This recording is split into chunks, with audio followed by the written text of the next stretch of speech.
மாண்புமிகு தமிழக முதல்வர் சி ஜோசப் விஜய்ன்னு போட்டிருக்காங்க. இதுக்கே நிறைய பேர் கிரிட்டிசைஸ் பண்றாங்க. அரசியல் வேற சினிமா வேற நான் பார்க்குற மக்கள் இன்னுமே இருக்காங்க. அந்த நேம் அந்த போர்டு போட்டது எப்படி பார்க்குறீங்க? முதலமைச்சர் தானே, இல்லாத ஒன்று போட்டார் அவர். ஓகே, நான் நீதியரசர் ஜோசப் விஜய் அவர்கள்னு போட்டால் நீங்கள் கேள்வி கேளுங்க. அது எப்படிங்க, நீங்கள் என்ன ஜட்ஜா, நீங்கள் எதுக்கு போட்டீங்கன்னு கேளுங்க. கிட்டத்தட்ட எம்ஜிஆருக்கு அவருக்கும் ஒரு சின்ன சிமிலாரிட்டி இருக்குது. எம்ஜிஆர் எப்படி வந்து ரசிகர்களை கவர்ந்து அதன் மூலம் அரசியலில் ஒரு மிகப்பெரிய இடத்தை பிடிச்சாரோ, அந்த மாதிரி இவரும் ரசிகர்களை கவர்ந்து தனியாக கட்சி ஆரம்பித்து இன்னைக்கு ஒரு பெரிய இடத்தை பிடிச்சிருக்கிறாரு. ஒரு விஷயம் அதுக்கான கருத்தை தாவேக்கா சொல்லிடுச்சு. நீட் தேர்வுக்கு நாங்கள் எதிரி, எங்களுக்கு அதில் உடன்பாடு இல்லை, நீட்டை ஒழிக்கணும்னு தான் தாவேக்காவும் சொல்லுது. தினமும் வந்து கதவை தட்டி வீட்டு வீடாக சொல்ல முடியுமா? ஆஃப்டர் தேர்தல், அதுக்கப்புறம் பதவியேற்பு விழா, அதற்கப்புறம் அவருடைய செயல்பாடுகள், இது வந்து அவருடைய புகழை கொஞ்சம் மங்கடிக்கும் அப்படிங்கிற மாதிரி மற்றவர்கள்லாம் பேசினால் கூட அவருக்கான செல்வாக்குங்கிறது அப்படியே தான் இருக்குது. மகாநேயர்கள் எல்லாருக்கும் வணக்கம். இன்னைக்கு நம்ம கூட அந்தரன் சார் தான் இருக்காரு. சினிமா மற்றும் அரசியல் பற்றி பல்வேறு விஷயங்கள் பேச போகிறோம், வாங்க பேசலாம். சார் வணக்கம் சார். வணக்கம். எப்படி இருக்கீங்க சார்? நல்லா இருக்கேன். இன்னைக்கு ரொம்ப முக்கியமான நாள்னே சொல்லலாம் நம்மளோட தமிழக வரலாற்றில். ஏன் அப்படின்னா நம்மளோட தமிழக முதல்வர் சி ஜோசப் விஜயோட இறுதி படம் ஜனநாயகன் இன்னைக்கு ரிலீஸ் ஆயிருக்கு. மிகப்பெரிய போராட்டம், ஒரு மிகப்பெரிய வலி வேதனைகளை தாண்டி இன்னைக்கு படம் ரிலீஸ் ஆயிருக்கு. ஸோ மக்களோட ஆரவாரம் எப்படி இருக்கு? நீங்க கண்டிப்பா படம் பார்த்துருப்பீங்க. மக்களோட ஆரவாரம் எப்படி இருக்கு? மக்களோட ஆரவாரம் பயங்கரமாக இருக்குது. நீங்கள் எல்லா தியேட்டர்கள்லையுமே அப்படி ஒரு கோலாகல கொண்டாட்டமாக அந்த படத்தை எதிர்கொள்கிறாங்க. முக்கியமாக விஜய் ரசிகர்கள் அவங்களுடைய நீண்டகால தாகம் இன்னைக்கு நிறைவேறியிருக்கு. கிட்டத்தட்ட ஒரு 7 மாதம் கழித்து இந்த படம் ரிலீஸ் ஆகுது. ஜனவரி மாதம் ரிலீஸ் ஆக வேண்டிய படம் 7 மாதம் கழித்து ரிலீஸ் ஆகுதுன்னா ரசிகர்கள் ஒரு பக்கம் பெரிய தவிப்போடு இருந்திருக்காங்க. இன்னொரு புறம் தயாரிப்பாளர் போட்ட காசை எடுத்துட முடியுமா, அந்த படம் ரிலீஸ் ஆகுமா ஆகாதா அப்படிங்கிற ஒரு பெரிய பதட்டத்தில் இருந்தார். விஜயை பொறுத்தளவுக்கு ஏதோ ஒரு காரணத்தினால அது தேர்தலுக்கு முன்னாடி ரிலீஸ் ஆயிடுச்சு. அவர் என்னெல்லாம் கருத்தை இந்த மக்கள் மத்தியில் கொண்டு போய் சேர்க்கணும்னு நினைச்சாரோ அது ஓரளவுக்கு போய் சேர்ந்துருச்சு. படத்தில் திமுகவுக்கு எதிராக அவர் வைத்த எல்லா வசனங்களையும் மக்கள் கேட்டாங்க.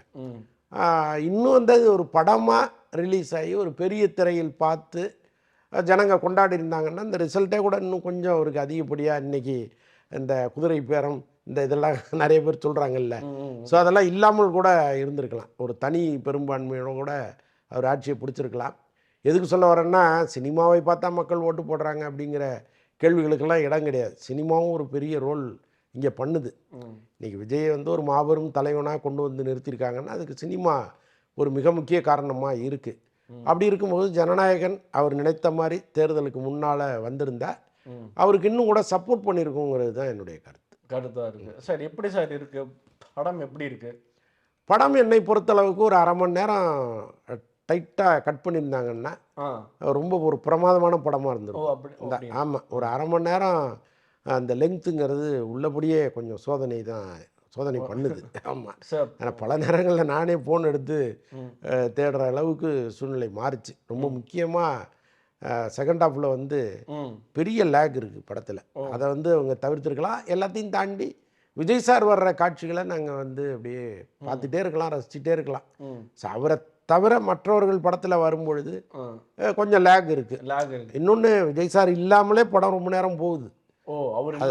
ஆமாம், ஆக்சுவலாக பாபி தியோலுக்கு வந்து பெரிய முக்கியத்தை கொடுக்கணும்னு இவங்க நினச்சிருக்காங்க. அதற்கு விஜய் அவர்களும் அனுமதிச்சிருக்காரு. கட்டாயமாக வில்லனுக்கு ஒரு பெரிய ரோல் கொடுங்க, அப்போ தான் அதோடைய டெப்த் இருக்கும் அப்படின்னு அவர் சொன்னாரா என்னன்னு தெரியல. விஜய் சார் இல்லாமலே பாபி தியோல் கேரக்டர் போயிட்டு இருக்கு, ரொம்ப நேரம் போகுது. ஓகே சார், இப்போ இந்த படத்தை முக்கியமான கேள்வி என்னன்னா, இவ்வளோ படத்துக்கு வந்து பேன் பண்ணாங்க, தடை பண்ணாங்க, சர்டிஃபிகேட்டே கொடுக்கல. இவ்வளோ பிரச்சனைகள் பண்ணுற அளவுக்கு என்ன இருக்குது படத்தில்? ஏதாவது இருக்கா, இல்லை அநியாயமாக? அதை தாங்க நம்ம பூத கண்ணாடியை வச்சு தேடிட்டே இருக்கோம். அப்படி என்னையா இந்த படத்தில் பிரச்சனை இருக்குது, இந்த படத்தை விடவே மாட்டேன்னு சொல்கிற அளவுக்கு இதில் என்ன இருக்குது அப்படின்னு நீங்கள் முதல்லேருந்து கடைசி வரைக்கும் 3 மணி நேரம் ஃப்ரேம் பை ஃப்ரேம் போட்டு பார்த்தா கூட உங்களுக்கு விடையே கிடையாது. அப்போ இதுக்கு பின்னால் ஒரு அரசியல் இருந்திருக்கு. யாரோ ஒரு சிலருடைய காழ்ப்புணர்ச்சியோ ஒரு கெட்ட எண்ணமோ இந்த படத்தை முடக்கணும்னு நினச்சிருக்கு. ஸோ அதுதான் வந்து இந்த 7 மாதம் இந்த படம் முடங்கி கிடந்ததுக்கு மிகப்பெரிய காரணமாக இருக்குது. இப்போவும் நான் சொல்கிறேன், ம். இதனுடைய உண்மையை என்னைக்காவது ஒரு நாள் இவங்க சொல்லணும். அந்த தயாரிப்பாளரோ ம். அல்லது ஹீரோவோ ம். எங்கேயாவது ஒரு இடத்தில் இது என்ன உண்மை, இதற்கு யார் காரணம், ம். இப்படி ஒரு தவறான நிகழ்வு இந்திய வரலாற்றிலே கிடையாது எந்த படத்துக்கும். ம். ம். நீங்கள் ஒரு படம் வரும், அந்த படம் வந்து பொதுமக்கள் முன்னிலையில் சில கருத்துக்களை விதைக்கும். இது வந்து ஒரு ஆபத்தான போக்கை நோக்கி போகுது, அதனால் இந்த படத்தை பேன் பண்ணணும் அப்படின்லாம் சொல்லும்போது நீதிமன்றம் தலையிட்டு ரிலீஸ் பண்ணாதீங்க, ம். அல்லது ஓடின வரைக்கும் போதும் நிறுத்துங்க அப்படின்லாம் சொல்லியிருக்கோம். இதெல்லாம் நம்ம பார்த்துருக்கோம். ம். ஆனால் ஒரு படம் வர்றதுக்கு முன்னாடியே அது வருமா வராதாங்கிற ஒரு பெரிய பதட்டத்தை கொடுத்தது இந்த படம் தான். ம். எந்த காரணமும் சொல்லாமல் போட்டு வச்சிருந்தது இந்த படத்தை தான். ம். அப்போ ஏதோ ஒரு சூழ்நிலையில் உண்மை என்னன்னு இவங்களுக்கு தெரியும், ம். கட்டாயமாக அந்த தயாரிப்பாளருக்கும் தெரியும், ம். ஹீரோவுக்கும் தெரியும். இந்த உண்மை என்னங்கிறத என்னைக்காவது ஒரு நாளாவது அவங்க சொல்லணும். ம். சொன்னால் நல்லாயிருக்கும். சொன்னா நல்லா இருக்கும். அப்ப இந்த வரைக்கும் அது உண்மை என்னன்னு யாருக்குமே யாருக்குமே தெரியலையே. ஆ. இந்த படத்தை முடக்குவதற்கு என்ன இருக்குது படத்தில்? ஒன்றுமே கிடையாது. ஒண்ணுமே கிடையாது. நீங்கள் முடக்கிற அளவுக்கு என்ன இருக்குது? ஓகே. ஏதோ பெரிய தேச துரோகத்தை இந்த படம் பண்ணிடுச்சு ம். அப்படின்னா கூட அதில் ஒரு நியாயம் இருக்குது. ஏற்கனவே எஸ்ஜே சூர்யா நடித்த ஒரு படம் ஒன்று, ம். அது ஒன்று. அப்புறம் அதோட சென்சார் சர்டிஃபிகேட்டை திரும்ப வாங்கினாங்க. படம் தியேட்டருக்கு போய் ம். ரிலீஸ் ஆகி ஓடின பிறகு ம். அந்த சென்சார் சர்டிஃபிகேட்டை மீண்டும் ம். வாபஸ் வாங்கினாங்க. அதுக்கப்புறம் அந்த படம் எங்கேயுமே ஓடலை, சேட்டலைட்டில் கூட வரல. அது மாதிரி வந்து ஜெயிலானின்னு ஒருத்தர், அவர் ஒரு பத்திரிகையாளர், ம். அவர் ஒரு படம் ஒன்று எடுத்தார். கமிஷனரை கடத்தி கொண்டு போய் வச்சுருவாங்க, போலீஸ் கமிஷனரை. அந்த கமிஷனருக்கு எவ்வளவு தண்டனைகள் தராங்க அவங்க, கமிஷனர் என்ன தவறு பண்ணாருன்னு ஒரு படம். காவல்துறையே நீதிமன்றத்துக்கு போய் அந்த படத்தை தடை செய்ய சொல்லி சென்சார் சர்டிஃபிகேட்டை திரும்ப வாங்கினாங்க. ஸோ இந்த மாதிரிலாம் நம்ம பார்த்துருக்கோம். ஆனால் அப்படி எந்த முகாந்திரமும் இந்த படத்தை பார்க்கும்போது ஒன்றுமே இல்லை. ம். ஒரு சாதாரண கமர்ஷியல் படம் இது, அவ்வளவுதான். அவ்வளோதான். இதை போய் இவ்வளவு முடக்க வேண்டிய அவசியம் என்னன்னு இந்த நிமிஷம் வரைக்கும் நமக்கு புரியுது. அடுத்த பேர் இன்னொரு விஷயம்னா விஜய் சாரோட நேம் தான் மாண்புமிகு தமிழக முதல்வர் சி ஜோசப் விஜய்ன்னு போட்டிருக்காங்க. இதுக்கே நிறைய பேர் கிரிட்டிசைஸ் பண்றாங்க. அரசியல் வேற சினிமா வேற நான் பார்க்குற மக்கள் இன்னுமே இருக்காங்க. அந்த நேம் அந்த போர்டு போட்டது எப்படி பார்க்குறீங்க? அது கண்டிப்பா விஜய் சார் ஃபேன்ஸுக்கு ரொம்ப பிடிக்கும். பட் அந்த நேம் போட்டது சரின்னு பார்க்குறீங்களா? தமிழக முதலமைச்சர் தானுங்க அவரு, ஓகே. இல்லாததையா போட்டார் அவரு? ஓ அதான் முதலமைச்சர் தானே, முதலமைச்சர் தான் அவரு. முதலமைச்சர்னு போட்டுக்கிறாரு, உங்களுக்கு என்ன பிரச்சனை? ஓகே. அது ஒன்றும் தவறு இல்லையே. இன்னைக்கு அதை அதிமுக இருக்கட்டும் திமுக கட்சிகள்லாம் இதை எதிர்த்து பேசுறாங்க. ஏங்க அவங்க விஜய் எதிர்க்கணுங்கிறத உங்களுடைய ஒரே குறிக்கோள். காலையில் தூங்கி எழுந்துச்சு நைட்டு படுக்க போகிறதுக்குள்ளே விஜயை பற்றி ஒரு 10 வார்த்தையாவது திட்டிட்டு போட்டால் தான் அவங்களுக்கு தூக்கம் வரும். ஒரு 10 வார்த்தை திட்டி ஒரு அறிக்கையோ அல்லது ஏதோ ஒரு ட்விட்டர்லேயோ திட்டினா தான் அவங்களுக்கு அன்னைக்கு தூக்கம் வரும். ஸோ அதனால் ஒரு வேலையை அவங்க பண்ணுறாங்க. முதலமைச்சர் தானே, இல்லாத ஒன்று ஒரு போட்டார் அவர். ஓகே. நான் நீதியரசர் ஜோசப் விஜய் அவர்கள்னு போட்டால் நீங்கள் கேள்வி கேளுங்க. அது எப்படிங்க, நீங்கள் என்ன ஜட்ஜா, நீங்கள் எதுக்கு போட்டிங்கன்னு கேளுங்க. முதலமைச்சர் தானே அவர். அது யாரு தவறு சொல்லுங்க? சென்சாரே சர்டிஃபிகேட் கொடுத்துட்டாங்கங்க. இவ்வளவு நாள் விஜயோடு முரண்பட்டு அந்த தயாரிப்பாளரோடு முரண்பட்டு நின்ற சென்சார் அமைப்பே இது சரின்னு சர்டிஃபிகேட் கொடுத்துருச்சு. உங்களுக்கு என்ன பிரச்சனை சார்? அதே மாதிரி இந்த படம் எடுக்கப்பட முக்கியமான காரணமே அரசியல் நோக்கத்துக்காக தான். இன்னைக்கு 108 சீட்ல வந்து நின்றுருக்காரு, 108 இடங்கள் வந்தாரு. படம் முன்னாடி வந்திருந்தா ஏதாவது இன்க்ரீஸ் ஆயிருக்குன்னு உங்களுக்கு தோணுதா? அந்த ஹைப்ல தான் வந்து இல்லை கட்டாயமாக ஆயிருக்கும். ஏன்னா அந்த படத்தில் சில காட்சிகள் திமுகவுக்கு எதிராக வச்சுருக்காங்க. அதை மக்கள் தெளிவாக புரிஞ்சுக்கிட்டு கைத்தட்டுறாங்க, ரசிக்கிறாங்க. அதெல்லாம் நம்ம பார்க்குறோம். ஒருவேளை இது போன்ற காட்சிகள் இருக்குங்கிறதுனாலே இந்த படம் முடக்கப்பட்டுச்சான்னு தெரியல. ஏன்னா அதிகார வர்க்கமும் ஒன்று சேர்ந்துச்சுன்னா என்ன வேணாலும் பண்ணலாங்கிறது ஒன்று இருக்குது. ஸோ ஒருவேளை அதன் மூலமாக ஏதாவது காய் நகர்த்தப்பட்டதாங்கிறதெல்லாம் ஒரு சந்தேகமாக நமக்கு இருக்குது. ஏன்னா இப்போ இந்த படத்தில் திமுகவுக்கு எதிராக பல வசனங்கள் இருக்கும் பொழுது இது வெளியில் தேர்தல் நேரத்தில் வந்ததுன்னா நமக்கு கட்டாயமாக ஒரு இடையூறை கொடுக்கும் அப்படின்னு கூட நினச்சிருக்கலாம் இல்லையா? ஆனால் எது எப்படி இருந்தாலும் இந்த படம் எலெக்ஷனுக்கு முன்னாடி வந்திருந்தா கட்டாயமாக கூடுதலாக இன்னொரு 10 சீட் அவங்களுக்கு கிடைச்சிருக்கும். சரி, நீங்கள் நோட் பண்ண அரசியல் விஷயங்கள் ஏதாவது இருக்கா? இதெல்லாம் கண்டிப்பாக ஆளுங்கட்சி எது தான் வைக்கிறாங்க அப்படின்லாம் இருக்கா உங்களுக்கு? மீன் அன்னைக்கு இருக்க ஆளுங்கட்சியை பற்றி? இல்லை அதுதான் இப்போ இந்த படத்தில் எப்போவுமே வந்து திமுகவை பொறுத்தளவுக்கு அது ஒரு விஞ்ஞான ஊழல் அப்படின்னு சொல்லுவாங்க. அவங்க பண்ணுறதெல்லாம் விஞ்ஞான ஊழல், கண்டுபிடிக்கவே முடியாது அப்படின்லாம் சொல்லுவாங்க. இந்த படத்தில் அப்படி ஒரு காட்சி இருக்குது. பிரகாஷ்ராஜ் வந்து நடந்து போயிட்டுருப்பார், அவர் கூட ஒரு உதவியாளர் ஒருத்தர் வருவார். ஒரு கடலை தோட்டத்தில் நடந்து போவாங்க, வேர்க்கடலை தோட்டத்தில். ஒரு செடியை பிடுங்கு கடலை சாப்பிடுவோம் பாரு, ஒரு செடியை பிடுங்குவாங்க, கடலையை உருவி எடுத்துருவாங்க. அப்போ அந்த செடியை தூக்கி போட்டு அந்த உதவியாளர் ஒருவோட வரும்போது அதை ஏண்டா தூக்கி போடுற, மறுபடியும் நட்டு வை நமக்கு தேவை கடலை நம்ம எடுத்துட்டோம், ம் விவசாயிக்கு தேவை செடி அங்கே இருக்காங்கிறது. ம் அது உள்ள கடலை இல்லைங்கிறது அவனுக்கு எப்படி தெரியும்? ஆ, ஆ, ஆ. இது நீ விஞ்ஞான ஊழல்லாம் கேள்விப்பட்டது இல்லையாம்பார் அவர். ம் ஸோ அதனால் இந்த மாதிரி காட்சிகள் கொஞ்சம் இருக்குது. ம் அதெல்லாம் நேரடியாக திமுகவை தாக்குகிற காட்சிகளாக தான் மக்கள் பார்க்குறாங்க. பார்க்கப்படுது சார். இப்போ எவ்வளோ ஸ்க்ரீன் படம் வந்திருக்கு இந்தியாவில், உலகம் முழுக்க எவ்வளோ உலகம் முழுக்க கிட்டத்தட்ட ஒரு 4000 ஸ்க்ரீன் இருக்கலாம். ம் பட் தமிழ்நாட்டை பொறுத்தளவுக்கு இங்கே ஒரு ஒரு 160 தியேட்டர் ஸ்க்ரீன்களை தவிர ம் பாக்கி எல்லாமே ஜனநாயகம் தான் தமிழ்நாட்டை பொறுத்தளவு. நம்பர்ஸாக சொல்லணும்னா எவ்வளோ சொல்லுவீங்க? ஒரு 1000 சொச்சம் தியேட்டர். உலகம் முழுக்க எவ்வளோ ஸ்க்ரீன்ஸ் இருக்கும்? ஒரு ஒரு ஒரு 4000 இருக்கும், 4000 அவ்வளோதான். 4000 அந்த மாதிரி ஸ்க்ரீன்ஸில் இருக்கும். ஆமாம். சார் இப்போ டிக்கெட் ரேட்ஸ் எவ்வளோ இருக்குன்னு நினைக்கிறீங்க? ஏன்னா இன்னைக்கு முதல்வராக இருக்காரு, அவர் ஆக்டராக இருக்கும் போதே அதிகமாக தான் விற்றுருப்பாங்க. இன்னைக்கு என்ன மாதிரி சுச்சுவேஷன் நினைக்கிறீங்க? இல்லை, முதலமைச்சராக ஒரு சில கட்டளைகள் போட்டார். தயாரிப்பு தரப்புலேருந்து ரொம்ப கடுமையாக வான்லாம் பண்ணாங்க. ம் தியேட்டருக்காரங்கள்ட்ட சொன்னாங்க அதிக விலைக்கு டிக்கெட்லாம் விற்கக்கூடாதுன்னு சொன்னாங்க. அதை மீறி பல இடங்களில் விற்றுருக்காங்க. ம் அது இன்னொன்று வந்து ம் இப்போ நேரடியாக தியேட்டர்லேருந்து விற்றீங்கன்னா கூட ஏதோ ஒரு கண்காணிப்பு அப்படி இப்படின்னு சொல்லி இன்ஸ்பெக்ஷன் பண்ணி ஏதோ ஒன்று பண்ணலாம். ம் பட் அதுக்கு அதில் ஒரு குறுக்கு சால் ஓட்டி அது எப்படியோ வந்து அதிக விலைக்கு விற்றுருக்காங்க. அதுக்கு சில முறைகள்லாம் அவங்க பண்ணியிருக்காங்க. ம் இன்னொன்று வந்து தமிழ்நாடு முழுக்க இருக்கிற தாவேக்கா நிர்வாகிகள், ம் எம்எல்ஏக்கள், மாவட்ட செயலாளர்கள் இவங்கெல்லாம் வந்து அந்தந்த ஊர்களில் இருக்கிற தியேட்டரில் இருக்கிற மொத்த டிக்கெட்டையும் வாங்கிட்டாங்க விலை கொடுத்து. ம் அப்போ அது அரசு நிர்ணயித்த விலையில் தானே வாங்க முடியும். ம் அதிக விலைக்கு அவங்க வாங்க மாட்டாங்கல்ல. அவங்க வாங்கி தொண்டர்களுக்கு கொடுத்துருக்காங்க. நீங்கள் போய் படம் பாருங்கள், குடும்பத்தோடு போய் பாருங்கள் அப்படின்னு கொடுத்துருக்காங்க. ஒருவேளை வாங்கியவர்கள் ஒரு 2000-3000க்கு விற்றாங்களான்னு நமக்கு தெரியாது. ம் பட் அங்கங்கே அதிக விலைக்கும் விடுக்கப்பட்டிருக்கு, அதுவும் நடந்திருக்கு. சார் இப்போ இன்னைக்கு விஜய் அவர்கள் இந்த இடத்துக்கு வந்தது எப்படி சார் பார்க்குறீங்க? ஏன்னா நாங்கள் இன்னைக்கு காலையில் ஒரு சர்வே பார்த்தோம். டாக்டர் எம்ஜிஆர் அவர்கள் முதல்வராக இருக்கும்போது படம் ரிலீஸ் ஆயிருக்கு, அதுக்கப்புறம் விஜய் அவர்கள் முதல்வராக இருக்கும்போது படம் ரிலீஸ் ஆயிருக்கு. விஜய் அவர்கள் இந்த பண்ணியிருக்கக்கூடிய சாதனை எப்படி பார்க்குறீங்க? ஆக்சுவலாக எம்ஜிஆர் வந்து மதுரை மீட்ட சுந்தரபாண்டியன் அவருடைய கடைசி படத்தை ரிலீஸ் பண்ணார். அது என்னென்னா தேர்தலுக்கு முன்பு அந்த படம் பாதி முடிஞ்சிருச்சு. அதுக்கப்புறம் அவர் ஜெயிச்சு வந்துட்டார். வந்த பிறகு மீதி படத்தை அவர் ஷூட்டிங் அப்பப்போ போய் முடித்து அந்த படத்தை ரிலீஸ் பண்ணாங்க. பெரிய அளவு வெற்றி பெறலை.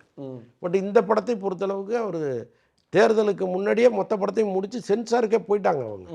அதுக்கு நிறைய வேறுபாடுகள் இருக்குது. பட்டு முதலமைச்சர் ஆன பிறகு தான் 2 படமும் ரிலீஸ் ஆச்சு. கிட்டத்தட்ட எம்ஜிஆருக்கு அவருக்கும் ஒரு சின்ன சிமிலாரிட்டி இருக்குது. எம்ஜிஆர் எப்படி வந்து ரசிகர்களை கவர்ந்து அதன் மூலம் அரசியலில் ஒரு மிகப்பெரிய இடத்தை பிடிச்சாரோ அந்த மாதிரி இவரும் ரசிகர்களை கவர்ந்து தனியாக கட்சி ஆரம்பித்து இன்றைக்கி ஒரு பெரிய இடத்த பிடிச்சிருக்கிறாரு. 2 பேருக்கு கலர் தான் வித்தியாசமே தவிர அந்த கம்பீரத்திலும் சரி அந்த அந்த கரிஷ்மாவிலையும் சரி கிட்டத்தட்ட சேம் போட்டு தான். கண்டிப்பாக சார். இன்னைக்கு விஜய் அவர்கள் பண்ணியிருக்கக்கூடிய இந்த வெற்றிடம், அவர் விட்டு போன வெற்றிடமாக தான் பார்க்குறாங்க. அது மிகப்பெரிய வெற்றிடமாக தான் இருக்குது. அவருடைய சினிமா பயணம் அந்த இடத்த நிரப்ப போகிறது யாராக இருக்கும்னு நினைக்கிறீங்க? சிவகார்த்திகேயனா, பிரதீப் ரங்கநாதனா, இல்லை சூர்யாவா? இன்னைக்கு சூர்யா மிகப்பெரிய அளவில் வந்துட்டாரு. ஸோ அடுத்து பின்னாடி எஸ்கே இருக்காரு, பிரதீப் ரங்கநாதன் இருக்காரு. யார் அந்த வெற்றிடத்தை பிடிப்பான்னு நினைக்கிறீங்க? இல்லை, அதை நம்ம உறுதியாக சொல்ல முடியாது. விஜய் அவர்களுடைய இடம் அவருக்கானது, ரஜினி அவர்களுடைய இடம் அவருக்கானது, அவ்வளோதான். அந்த இடம்ங்கிறது இப்போ அவரை போன்ற படங்கள்லையோ அல்லது அவர் மாதிரியே ஒரு ஸ்டைலோ அல்லது அவர் மாதிரியோ ஆடுவதோ இதெல்லாம் வேறொருத்தருக்கு கிடைக்குமாங்கிறதெல்லாம் தெரியாது. ஆனால் பிஸ்னஸ் வைஸு இவரை தாண்டி கூட போகலாம் அல்லது இவரை தொடலாம். அதெல்லாம் எதிர்காலம் தீர்மானிக்கப்பட வேண்டிய விஷயம். அன்னைக்கு இந்த சினிமா யாரை கொண்டு வந்து அங்கே வச்சுருக்குங்கிறத நம்ம முடிவு பண்ணவே முடியாது. ஏன்னா இப்போ ரஜினி கமல் காலத்தில் தான் மோகன்லாம் ஏகப்பட்ட ஹிட்டுகளை கொடுத்தாரு, ராமராஜன் ஏகப்பட்ட ஹிட்டுகளை கொடுத்தாரு. ஆனால் ராமராஜன் வந்து ஒரு எம்பி ஆக முடிஞ்சுது, ஆனால் சூப்பர் ஸ்டார் ஆக முடிஞ்சதுன்னா இல்லை. எதுக்கு சொல்ல வரேன்னா அன்னைக்கு அவருடைய படங்கள் மிகப்பெரிய பிஸ்னஸ்ஸு, அவருக்கு அவ்வளோ பெரிய கூட்டம் இருந்துச்சு. அவருடைய பிறந்தநாள் அப்பெல்லாம் தினத்தந்தி வந்துச்சுன்னா ஒரு 1/4 கிலோ வரும். அவ்வளவு பிறந்தநாள் விளம்பரம் கொடுத்துருப்பாங்க, அவ்வளவு படங்கள் கமிட் ஆகிருக்கும். அவ்வளோ பெரிய இடத்துல தான் இருந்தார். ஆனால் காலம் வந்து எங்கள் 2 பேரை வந்து பில்லராக நிறுத்துச்சு, ரஜினியும் கமலையும் தான். ஒரு காலத்தில் அவர்கள் படத்துக்கே போட்டியாக இருந்த ராமராஜன் காலப்போக்கில் காண போயிட்டார்ல. ஸோ அந்த மாதிரி தான் காலம் யாரை தீர்மானித்து வச்சுருக்குங்கிறத யாராலையும் முடிவு பண்ண முடியாது. நீங்கள் சொன்ன மாதிரி நாளைக்கு பிரதீப் ரங்கநாதன் கூட இந்த இடத்துல வந்து உட்காந்துருக்கலாம், எல்லாரையும் முந்திக்கிட்டு. அதனால் தெரியாது இல்லை, தெரியாது சார். இந்த பகுதியில் இறுதி கேள்வி சார், முதல் நாள் வசூல் எவ்வளோ இருக்கும் சார்? ஏன்னா நான் பல பேர் சொல்லியே நான் கேட்டிருக்கேன், லீக்கான படங்க ஆல்ரெடி 1.5 கோடி பேர் பார்த்துட்டாங்க. எனக்கு தெரிஞ்சு விஜயோட கெரியர்லேயே இதுதான் லீஸ்ட் கலெக்ஷன். இந்த மாதிரிலாம் சொன்னவங்கலாம் பார்த்துருக்கேன் நான். இது எவ்வளோ முதல் நாள் வசூல் எவ்வளோ இருக்கும்? ப்ளஸ் இதோட லாங் ரன்னும் எவ்வளோவா வரும்னு நினைக்கிறீங்க? இல்லை, முதல் நாள் வசூல்லாம் அவங்க தெளிவாக சொல்லும்போது தான் புரியும். கட்டாயமாக நாளைக்கு நாளைக்கு தயாரிப்பாளர் தரப்புலேருந்து அதை சொல்லுவாங்க. பட் இந்த லாங் ரன்ங்கிறது நான் கொஞ்சம் ஓரளவுக்கு நம்புகிறேன். ஏன்னா கட்டாயமாக பெண்களை கவருகிற படமாக இது இருக்கும். இதில் வந்து இந்த சண்டை காட்சிகள் மட்டும்தான் நமக்கு கொஞ்சம் ஒட்டாமல் இருக்குது. இன்னொன்று சொல்லப்போனால் இந்த ரோபோஸ் எல்லாம் வந்து சண்டை போடுறதெல்லாம் புதுமைன்னு நினச்சி அவங்க பண்ணியிருக்காங்க. அதில் கொஞ்சம் கூட நமக்கு ஆர்வம் என்ன நம்மளோட ஒட்டலையா? இல்லை, அது ஒட்டலாம், ரொம்ப போர் அடிக்குது. அந்த காட்சிகளில் சண்டை கூட நீங்கள் ஓரளவுக்கு தான் பார்க்க முடியும். ஒரேடியாக வந்து லெங்க்த்தியாக ஒரு சண்டை காட்சிகள் போச்சுன்னு வச்சிங்களேன், கட்டாயமாக அது வெறுப்பாக இருக்கும். கிட்டத்தட்ட அதில் நிறைய காட்சிகள் அந்த மாதிரிலாம் இருக்குது. ஆனால் அதை தாண்டி பெண்களும் குழந்தைகளும் தெரிந்து கொள்ள வேண்டிய பல விஷயங்கள் இதில் இருக்குது. அவர் வந்து ஒவ்வொரு பெண்ணும் தைரியமாக இருக்கணும், சிங்க பெண்ணாக இருக்கணும், எதை கண்டும் பயப்படக்கூடாது அப்படின்லாம் அவர் பயங்கரமாக அட்வைஸ் பண்ணுறாரு. அதெல்லாம் வந்து நேரடியாக பெண்கள் கேட்கும் பொழுது ஒரு பூஸ்டாக இருக்கும். அதுவும் விஜய் சார் சொல்லும் பொழுது அவரை வந்து அண்ணனாகவோ தம்பியாவோ நினைக்கிற பல பேர் இங்கே இருக்காங்கல்ல, அப்படி அதை வந்து உள்வாங்கிப்பாங்க. அதனால் அவங்க பெண்கள் மனசு வச்சாங்கன்னா இந்த படம் வந்து ஒரு மிகப்பெரிய வெற்றி படம். 1000 கோடி அடிக்குமா? பல நாள் இல்லைங்க, அது தமிழ் படங்கள் எதுவுமே 1000 கோடி அடிப்பதற்கு சாத்தியம் இல்லை, இதற்கும் சாத்தியம் இல்லை. சார், அமைச்சர் மேலேயும் கம்ப்ளைண்ட்ஸ் இருக்கு. இன்னைக்கு படம் ரிலீஸ் ஜனநாயகன், மாணவர்களை போய் சந்திக்காம படம் பார்த்து அழுதுட்டு இருக்காங்க. சில அமைச்சர்கள்லாம் அழுகுறாங்க. விஜய் எல்லாத்துக்கும் மாணவர்களை சந்திக்கணும்னா அவங்களுக்கு பர்சனல் வேலை இருக்குமா இருக்காதாங்க? 24 மணி நேரம் மாணவர்களை போய் பார்த்துட்டே இருக்க முடியுமா? அது நமக்கு இப்படி சொல்கிறவங்கள பார்த்தா ரொம்ப வேடிக்கையாக இருக்குது. ஒரு விஷயம் அதுக்கான கருத்தை தாவேக்கா சொல்லிடுச்சு. நீட் தேர்வுக்கு நாங்கள் எதிரி, எங்களுக்கு அதில் உடன்பாடு இல்லை, நீட்டை ஒழிக்கணும்னு தான் தாவேக்காவும் சொல்லுது. தினமும் வந்து கதவை தட்டி வீட்டுக்கு வீடாக சொல்ல முடியுமா? அவங்க அறிக்கை மூலம் சொல்லிட்டாங்க, அவ்வளோதான். அப்புறம் அமைச்சர்கள் படம் பார்க்குறாங்கன்னா அவங்க தலைவர் நடித்த படம் அவங்க பார்க்கறதுல தான் செய்வாங்க. அதில் தவறு எதுவும் இல்லை அப்படின்னு எப்படிங்க தவறாகும்? Okay sir. அதே மாதிரி இன்னைக்கு ஆக்டர்ஸ் வந்து மத்திய அரசுக்கு எதிராக, ஒன்றிய அரசுக்கு எதிராக எதிர்த்து பேசுகிறாங்க, குரல் கொடுக்குறாங்க. இன்னைக்கு பிரதீப் ரங்கநாதன், டொவினோ தாமஸ், இந்த மாதிரி பல்வேறு ஆக்டர்ஸ்கள் பேசுகிறாங்க. அவங்க மேலே கிரிட்டிசிசம் வருது. திமுக ஆட்சியில் எங்கே போனீங்க, இப்போ ஏன் பேசுகிறீங்கலாம் சொல்கிறாங்க. இதை எப்படி பார்க்குறீங்க? இல்லை அவங்க பேசுனதை எப்படி பார்க்குறீங்க? இல்லை, பேசுறதுல தவறு இல்லை. உங்கள் கருத்தையும் அவங்க சோசியல் மீடியாவில் பதிவிடுறாங்க. கென் போட்டிருக்கிறாரு, பிரதீப் ரங்கநாதன் போட்டிருக்கிறாரு. எல்லாருமே மாணவர்களாக இருந்து வந்தவங்க தான். இன்னொன்று, அவங்களுக்கு ஒரு சமூக அக்கறை இல்லைன்னா அவங்க முதல்ல டைரக்டராகவே வந்திருக்க முடியாது. இந்த சொசைட்டியை அவங்க கண் கொண்டு பார்க்கலன்னா அவங்க ஒரு இயக்குனராகவே மாறி இருக்க முடியாது. ஸோ அப்படிலாம் இருக்கும் பொழுது அவங்க கருத்தை வெளியிடுவதில் தவறு இல்லை. ஆனால் இப்போ வெற்றிமாறன் போன்றவர்கள், அமீர் போன்றவர்கள்லாம் போய் அங்கே உண்ணாவிரதம் இருக்காங்க, போராட்டம் பண்ணுறாங்கன்னா அதை நம்ம வேற ஒரு பார்வையோடு பார்க்க வேண்டியதாக இருக்குது. திமுக ஆட்சியில் இருக்கும் பொழுது இது போன்ற பல பிரச்சனைகள் வந்திருக்கு. அப்போல்லாம் நீங்கள் எங்கே போனீங்க? அப்போல்லாம் நீங்கள் உங்கள் வேலையை மட்டும் பார்த்துட்டு இருந்தீங்க. யாராவது ரோட்டில் வந்து போராட்டம் பண்ணியிருக்கீங்களா? உண்ணாவிரதம் இருந்திருக்கீங்களா? அல்லது வந்து மறியல் நடத்துகிறவர்கள்ட்ட போய் ஆதரவாக நீங்கள் ஏதாவது பக்கத்தில் உட்காந்து பேசுகிறீங்களா? ஒன்றுமே கிடையாது. அப்போ திமுக ஆட்சியில் இருந்ததுன்னா கோவனோ, பியூஷ் மானிஷோ, அல்லது வந்து வெற்றிமாறனோ, அல்லது அமீரோ அமைதியாக இருக்காங்க. ஏன்னா அது திமுக ஆட்சி. வேற ஒரு ஆட்சி வந்துருச்சுன்னா எல்லாம் அப்படியே கிளம்பிடுறாங்க. பொந்துலேருந்து அந்த குற்ற கரையானா கிளம்புது. அது எப்படி பார்க்குறீங்க? திமுக ஆட்சினா அமைதியாக இருக்காங்க, மற்ற ஆட்சினா பேசுகிறாங்க, இது அப்படிதான் இருக்காங்களா? அது வந்து அது ரொம்ப சாதாரணமாக இந்த ஆட்சின்னு நினைக்கிறாங்க. அதுதான். இப்போ எடப்பாடி ஆட்சியில் இருக்கும்போது இதே தான் நடந்துச்சு. எடப்பாடி என்னன்னா ஒரு ரஃப் ஹேண்ட்லிங் பண்ண மாட்டார். ஜெயலலிதா அம்மா மாதிரி அவர் வந்து உள்ள தூக்கி போட்டு மிதிக்க மாட்டார். அப்போ இவங்களுக்கு என்னன்னா நம்மளுக்கு கருத்து சொல்லுவோமே, ரோட்டில் வந்து கருத்து சொல்லுவோமேன்னு வந்துடுறாங்க. இதே ஜெயலலிதா அம்மா காலத்தில் யாராவது வாயை திறந்துருக்காங்களா? யாருமே திறக்க மாட்டாங்க. ஏன்னா அந்த அம்மா கஞ்சா கேஸ் போட்டு உள்ளே போட்டுருவாங்க. அப்போ ஒரு பயம் இருக்கும், ஐயோ இந்த அம்மா கஞ்சா கேஸ் போட்டு உள்ளே போட்டுச்சுன்னா 1 வருஷம் வெளில வர முடியாதுன்ட்டு. அதுக்கப்புறம் அவர் வந்து ஐயோ நம்ம பிள்ளை இருக்கக்கூடாது, நீங்கள் என்னத்தையா பண்ணிட்டு போங்கன்னு அவர் கண்டுக்கவே இல்லை. அதனால் அங்கங்கே பாட்டு பாடுறது, எதிர்ப்பு தெரிவிக்கிறது, கண்டனம் தெரிவிக்கிறது எல்லாம் பண்ணாங்க. இப்போ இந்த ஆட்சி அடுத்து திமுக வந்துச்சு இல்லை, அமைதியாயிட்டாங்க. ஒரு கருத்தும் சொல்கிறது இல்லை. இப்போ மறுபடியும் தாவேக ஆட்சி வந்திருக்கு, இது என்னன்னு பார்த்துருவோன்ட்டு இறங்கியிருக்காங்க. ஆனால் எனக்கு தெரிந்து விஜய் அவர்கள், ஜெயலலிதா அவர்கள் எப்படி இந்த விஷயத்தை கண்டில் பண்ணாங்களோ அப்படி தான் பண்ணுவாரோன்னு நான் நினைக்கிறேன். ஏன்னா அது தேவையும் படுது. நீங்கள் எப்போ பார்த்தாலும் ஒருத்தன் கிள்ளிக்கிட்டே இருக்கான்னா ஒரு கட்டத்தில் நீங்கள் திருப்பி அடித்தா தான் அது அடங்கும். நீங்கள் சோஷியல் மீடியாவில் போய் பார்த்தீங்கன்னா ஒரு முதலமைச்சர்னு பார்க்காம அசிங்கமாக விமர்சனம் பண்ணுறாங்க. கருத்தை சொல்லுங்கள், தப்பே கிடையாது. நீங்கள் வந்து இந்த ஆட்சி இப்படி இருக்குது, இது இப்படி பண்ணணும், இந்த இடத்தில் இவங்க சரியாக பண்ணல, அதெல்லாம் ரொம்ப அழகாக குற்றம் சுமத்துவதில் எந்த தவறுமே கிடையாது. ஒரு ஆட்சியை வழி நடத்துவதற்கு அதெல்லாம் பயன்படும். ஆனால் நாளாந்தர வார்த்தைகளோடு ரொம்ப ரொம்ப கொச்சையாக ஒருத்தர் விமர்சனம் பண்ணுறது இருக்குல்ல, இங்கே நிறைய பேர் பண்ணுறாங்க. அப்போ நீங்கள் ஜெயலலிதா அம்மா மாதிரி வீட்டில் கஞ்சா வச்சு பிடிச்சா தான் இவங்க அடங்குவாங்க போல இருக்கு. அந்த அளவுக்கு மோசமாக போயிட்டுருக்கு. அப்போ எங்கேயோ ஒரு இடத்தில் இந்த ஆட்சி முதல்வர் கொஞ்சம் சீரணும். அது எப்போ சீருவாருன்னு எனக்கு தெரியல. Okay sir. அடுத்தபடியாக திமுக பாஜக கூட்டணி ஆல்மோஸ்ட் கன்ஃபார்ம்ன்ற மாதிரி தான் சொல்கிறாங்க. நீங்களும் பார்த்துருப்பீங்க. ஏன்னா சில அவங்க எடுக்கக்கூடிய நாடாளுமன்றத்தில் சொல்லக்கூடிய மசோதாக்களுக்கு திமுக வந்து விளக்கம் கேட்டு நாங்கள் ஆதரவு தரோம் அப்படின்ற இடத்துக்கு வராங்க, நகர்ந்து வராங்க. ஆட்சியில் இருக்கும்போது நாங்கள் ஆதரவே கொடுக்க மாட்டோம்னு சொல்லுவாங்க. நீங்கள் எக்ஸ்ப்ளனேஷன் கொடுங்க, நாங்கள் வரோம் அப்படின்ற மாதிரிலாம் சொல்கிறாங்க. ஸோ திமுக பாஜக கூட்டணி எப்படி பார்க்குறீங்க? இல்லைங்க, அது அரசல் புரசலாக வெளியில் சோசியல் மீடியாவில் பேசிகிட்டு இருக்காங்களே தவிர உறுதிப்படுத்தப்பட்ட தகவல்களாக எதுவுமே இல்லை. இன்னொன்று வந்து இந்த டீலிமிட்டேஷனுக்கு திமுக எதிர்ப்பு தெரிவிக்குது. இப்போ இன்னைக்கு ரீசெண்டாக வந்து சில தினங்களுக்கு முன்னாடி டிஆர் பாலு அவர்களும் திருச்சி சிவா அவர்களும் அதற்கு எதிர்ப்பு தெரிவிச்சிருக்காங்க. நாங்கள் வந்து அதுக்கெல்லாம் ஒருபோதும் ஆதரவு தெரிவிக்க மாட்டோம்னு சொல்லியிருக்காங்க. அப்போ அந்த பிஜேபியுடனான உறவுங்கிறது இன்னும் ஃபைனல் ஆகலைங்கிறத நம்ம புரிஞ்சுக்க முடியுது.